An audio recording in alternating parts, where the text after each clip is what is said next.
এই যে এটা কি এখানে কি আছে জানেন? ওসে আপনি ওটা টাকা দেবেন না এটা আপনি আমার কর্তৃপক্ষের সাথে কথা বলেন। এটা টাকা কি এখানে সনদ ফি 500 টাকা জমা দিয়ে রয়েছে। ওসে ওই আপনি আলেমের ডানেন এটা ওদের সাথে কথা বলেন, ওদের সাথে কথা বলেন আপনি। ওর নাম কি? এই তুই শুন ভিডিও কল সব সমস্যা নেই। জি সমস্যা নেই। ওসে তুমি ওই আলেমের টাকাটা দাও। আচ্ছা আমাদের দিয়ে দেয় কি নেয় এই দেখেন এখানে সনদ ফি বাবদ 500 টাকা জমা দেওয়া আছে। ইয়েস তোমার বলো।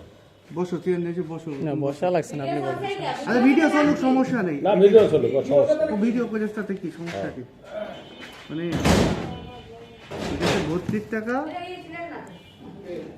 বেতনের টাকা। হ্যাঁ এখানে 500 টাকা সনদ ফি জমা দেওয়া আছে, তারপরেও কিছু এটা দেখেন তো, এটা দেখেন তো এই যে ছেলে ভিডিও কাছে কি কি বিষয় একটু দেখেন কথা বলে। হ্যাঁ কি আজকে না কি বলে? সমস্যা এই যে 2 ঘন্টা ধরে দাঁড়িয়ে